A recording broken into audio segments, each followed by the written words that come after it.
नमस्कार, मी राहुल रणदिवे, दैनिक जनमत सोलापूरसाठी आपण घेत आहोत नटरंग राजकारणाचा हा कार्यक्रम. आणि या कार्यक्रमामध्ये आपण थेट सुनील नगर मध्ये आलोय. चंदन, इकडचा रस्ता दाखवा आणि इकडचा बी दाखवा, इकडचाही दाखवा.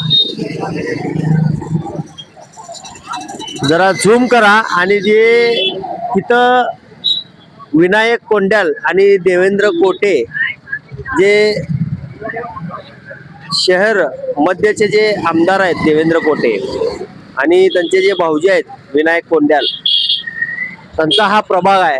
आणि ह्या प्रभागामध्ये खूप काय विनायक कोंड्यालनी विकास केलेला आहे. तिथं विजय संकल्प सोहळा त्यांनी आयोजित केला आहे आणि तिथं होणार आहे. त्या संदर्भात आपण आलो होतो कव्हर करण्यासाठी. विनायकच्या विरोधात कोणचा उमेदवार आहे तुम्हाला दाखवतो. या या आतमध्ये आहेत ते, आपण त्यांच्याकडे जाणार आहोत. फोन लावला होता त्यांना. या चंदन, या साहेब. नमस्कार. नमस्कार सर. नटरंग राजकारणाच्या कार्यक्रमात आपलं स्वागत आहे. Thank you sir. मला सांगा, समोर तुम्हाला ते लाईट दिसतंय ते कशाच आहे नेमकं? ते भाजपचा विजय संकल्प काहीतरी आहे असं मला लोकांनी सांगितलंय. तुमच्या प्रभागाची रणनीती कशी असणार आहे? इथं रणनीती म्हणजे सुनील नगर मेन या सिटीमधलं या प्रभागामधलं इथं जे रोडवरती आहेत तिथं सगळं मिक्सअप आहे. ते रोडवरती सगळं मिक्सअप आहे. इथं कोणाला मिळू शकत नाही, क्रॉस वोटिंग होऊ शकते. इथं फक्त एकमेकाला दाबून आहेत, प्रेशरमध्ये आहेत सगळे. राजनीती म्हणजे ते काय दबाव तंत्र आहे. इथं प्रेशर म्हणजे काय? ह्या दुकानाच्या बाहेर या, इकडं या. प्रेशर म्हणजे काय मला कळालं नाही. प्रेशर म्हणजे काय? प्रेशर म्हणजे कार्यकर्ते जे आहेत ना, फक्त वरवरनं दबाव तंत्र त्यांच्याकडे पळायला लागलेत. ऍक्च्युली आमचे सगळे कार्यकर्ते, आमचे बूथ प्रमुख आमचेच, सगळे शक्ती केंद्र प्रमुख सगळे आमचेच. पण काय पळवापळवी व्हायला लागली. हो, दबाव तंत्र आहे. आमच्या एका ज्येष्ठ कार्यकर्त्याला त्यांनी दबाव दिलेला आहे. तसं कोण दिलं दबाव? राजू चेलमेटी, माननीय श्री देवेंद्र दादा कोटे, आपले आमदार भाजपचे, त्यांनी दबाव तंत्र गेल्या 2-3 दिवसाखाली त्यांनी रात्री 11 ते 1 वाजेपर्यंत त्यांनी इथंच सगळे आमच्या चांगल्या कार्यकर्त्याला त्यांनी घेतलेले आहेत. म्हणजे त्यांना काय वाटलं की मॅनेजमेंटचा जो मेन सूत्रधार आहे त्यांना जर बाहेर काढलं तर पूर्ण सिस्टमच बिघडते असं त्यांच्या मनात आहे. आमच्याकडे त्याच्यापेक्षा 10 राजू चेलमेटी तयार आहेत अजून आमच्याकडे. एवढं ताकद वाढवलेली असो. ज्यांनी जे गेम करायला लागलेत आमच्याकडनं, त्यांना आम्हाला शिकवून मिळायला लागले की आम्हाला अजून ताकद वाढायला लागली त्यांच्यामुळे. हे आमचं पॉझिटिव्ह मान चिन्ह आहे आमच्याकडे. म्हणजे गेम काय करायला लागले ते नेमकं? आमचे जे कोणी चांगला कार्यकर्ता आहे, आमचा जो ज्येष्ठ कार्यकर्ता आहे, चांगला ऍक्टिव्ह कार्यकर्ता आहे, पॉवरफुल कार्यकर्ता आहे, त्यांना दाबायचं हेच काम चालू आहे. दाबाचं म्हणजे काय? दाबायचं म्हणजे त्यांना काहीतरी गोडी म्हणून त्यांच्याकडे जायचं, मिटिंग घ्यायची, त्यांना त्यांच्या घरात घुसायचं. आता तुम्हाला ते परवा मी व्हॉट्सअपही आले, सगळे फिरतात ते. पण तो चांगला कार्यकर्ता आहे. आम्ही असा आहे निष्ठावंत. कसं आहे माहिती आहे का, आमच्या कार्यकर्त्याला जर फायदा होत असेल आम्ही त्याला विरोध करणार नाही. कारण फायदा म्हणजे काय? फायदा म्हणजे काय? त्याने दिलं असेल त्याला आश्वासन काहीतरी. हो, एक कार्यकर्ता जर चांगला होत असेल आम्ही कशाला त्याच्या विरोधात जाऊ? कार्यकर्ता हा जगला पाहिजे, वाढला पाहिजे, मोठं व्हायला पाहिजे, आमची इच्छा आहे. शेवटी हा आम्ही कार्यकर्ताच आहे. कार्यकर्त्याच्या विरोधात कधीही बोलणार नाही आम्ही. खरंच हे म्हणतात की कार्यकर्त्याच्या विरोधात मी बोलणार नाही. मला सांगा साहेब, इथं जे मतदान दिसायला लागलंय, स्विंग दिसायला लागलंय. स्विंग म्हणजे कसं आहे, इथं केलेली कामं हे गेल्या टर्म मध्ये आमचे मालक विजयकुमार देशमुख मालक यांनी दिलेल्या निधीत 3 करोड रुपयापर्यंत हे मोठे रस्ते दिसतात नाही तुम्हाला, हे पुढचे हे सगळं त्यांच्या माध्यमातून केले. खरंच विजयकुमार देशमुखनी सुनील नगर ते पुढचा चौक ते इथपर्यंत निधी दिलाय. सगळे मेन रोड त्यांनीच केलेले आहेत, त्यांच्या निधीमधूनच केलेले आहेत. हो, आमच्या इथले स्थानिक उमेदवार आहेत ना, ते 20 वर्षापासून इथे उमेदवार आहेत. त्यांनी आता त्यांनी हे करायला आहेत. त्यांनी काही लोकांना विचारू शकता, मी हे म्हणत नाहीये, तुम्ही लोकांना विचारा. गेल्या 3 वर्षापासून जे डेव्हलपमेंट झालं त्याच्या अगोदर काय झालं नाही असं माझं म्हणणं आहे. आणि आता 4 वेळा पक्ष बदलतो, एकदा अपक्ष, एकदा शिवसेना, एकदा काँग्रेस आणि हे दबाव तंत्र करून त्यांनी केलेलं आहे. किती पक्ष बदलायचे? त्याला काय आहे की नाही आमच्या किती पक्ष बदलाचे का आपण निष्ठावंतांना का डावलले, विद्यमान नगरसेवक त्यांना डावलले आणि ज्येष्ठ कार्यकर्त्याला डावलले. अहो विश्वासात घ्या ना. हो पार्टी वाढण्यासाठी कार्यकर्ता झटलेला आहे. मला सांगा शिवसेना चे पॉकेट वोट किती आहेत या प्रभागात? शिवसेनेच्या पॉकेटवर तुम्हाला सांगू का साहेब, अरे उद्या येत्या 15 तारखेला 16 तारखेला कळेल. कारण ना जी लाडकी बहिणीची स्फोट होणार आहे ना ती बघण्यासारखी आहे. लाडकी बहिणीचा जे स्फोट होणार आहे ते बघायला मिळणार आहे निश्चितच.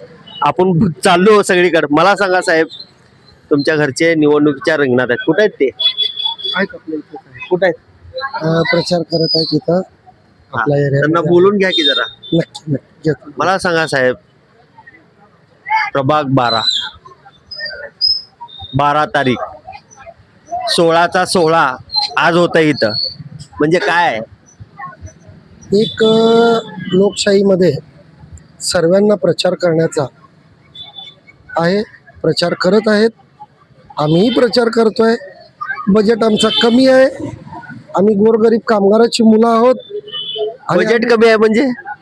नाही, तेवढा मोठा स्टेज घालून 7 लाखाचा स्टेज घालून LED लावून इतपत करण्याची आमची कॅपॅसिटी नाही, हे स्पष्ट सांगू इच्छितो. आम्ही गोरगरीब जनतेचा आशीर्वाद घेण्यासाठी त्यांच्या दारोदारी फिरत आहे. जवळजवळ प्रामाणिकपणे सांगतो 8,500 लोकांपर्यंत आम्ही पोचलेलो आहे, घरोघरी, डोर टू डोर. आणि प्रत्येक नागरिकांचा चांगला प्रतिसाद आहे, आशीर्वाद आहे. या सगळ्या मोठ्या लोकांसमोर आणि तुम्ही टिकचाल असं वाटतंय तुम्हाला? नक्की. आमचे नेते श्रीनिवास भाऊ संघा आमच्या पाठीशी आहेत, म्हेत्रे साहेब आमच्या पाठीशी आहेत, अमोल बापू आमच्या पाठीशी आहेत. आणि आम्ही एक नैतिकतेची लढाई लढतोय. ही लढाई जी आहे ही आमची नाही आहे, चौघांची. ही लढाई जी आहे ही पूर्ण कामगारांची, गोरगरिबांची आणि माता बहिणींची लढाई आहे. आणि येत्या 16 तारखेला ही आमची जनता तुम्हाला नक्कीच घराणेशाही तोडलेला दिसून येणार आहे. घराणेशाही म्हणजे काय साहेब, तुम्हाला नक्कीच माहीत आहे घराणेशाही म्हणजे काय.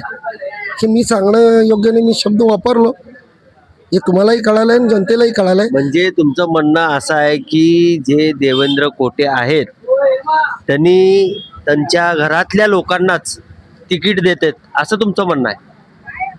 हे मी म्हणणं नाही, हे तुमच्या तोंडून निघालेलं आहे आणि हे तुम्हाला चांगलं घराणेशाही माहित म्हणजे आहे. तेच झाले ना साहेब? हो हो हो हो 100%. आता बघा, सन्माननीय आमदार साहेब यांनी डावळलेलं आहेत, तसं नाही करायला पाहिजे. 20-20 वर्ष, 40-40 वर्ष काम केलेले लोक आमच्या समोर आम्हाला पाठीवर थाप देऊन म्हणले की बाबा तुम्ही लढलो आणि एकनाथभाईंनी तुम्हाला तिकीट दिलं आहे, आम्ही तुमच्यासोबत आहे. आता 40 वर्ष काम केलेलं त्या पक्षाचा माणूस म्हणतोय आम्ही तुमच्यासोबत आहे. मग आता हे काय झालं अर्थ? खरंच 40 वर्ष बी रुजवून पिकवलं ते यांना खाता येईना अशी गत झाली, बरोबर? नाही, खाणं हे गोष्ट योग्य नाही आहे. त्याला बी रुजवलं, रुजवलं, ते वृक्ष मोठा झाला आणि त्या झाडाला एक कीड लागला. झाडाला कीड लागली आहे असं हे म्हणतात. मला सांगा, हे जे प्रभाग आहे आता सध्याला अजून विकास विनायक कोंड्यांनी विकास अजून एक केलेला बोलतो. आहे साहेब ऐका, इकडं. झाडाला कीड लागलेला आहे, आपण मस्तपैकी त्याला औषध उपचार करून झाडाला पुन्हा टवटवीत करू. झाडाला कीड लागलेली आहे आणि त्याला औषध उपचार करून त्याला नीट करू असं हे म्हणतात साहेब. विनायक कोंड्यांनी ह्या भागामध्ये विकास केलाय बरं का. निधी जे भरणे मामा असतील त्यांच्याकडनं घेतला होता, त्या साक्षीदार मी सुद्धा आहे, केलेला आहे. बघा साहेब, विकास म्हणजे काय, एकूण 8 बोळा आहेत, 8 बोळामधलं 1 बोळाचा रस्ता होतो आणि 7 बोळाचं होत नाही. हे तुम्ही त्याला विकास तुम्ही जर म्हणत असाल तर ते योग्य आहे का, त्याचं उत्तर तुम्ही द्यावं पत्रकार बंधूंनी. 1 बोळाचा विकास होतो आणि 7 बोळाचा विकास होत नाही, हे मात्र निश्चितच आहे. येणाऱ्या निवडणुकीमध्ये बघूया 7 बोळ आणि 1 बोळाचं काम झालेलं हे बोळ काय करतील हे मात्र खरं आहे. येणाऱ्या निवडणुकीमध्ये आता तर विजय संकल्प कॉर्नर सभा आहे त्यांची, भाजपाची. त्या विजय संकल्प सोहळ्याचा आज 12 तारीख 12 प्रभाग आणि 16 तारीखचा सोहळा तिकडं होत आहे आणि हे सगळे शिवसेनेचे आहेत. येणाऱ्या निवडणुकीमध्ये बघूया 12 प्रभागाचे जे उमेदवार आहेत त्यांचा सोहळा होत आहे का 12 वाजणार हे मात्र निश्चित आहे. मी राहुल रणदिवेचा चंदन बोलू, सोलापूर न्यूज.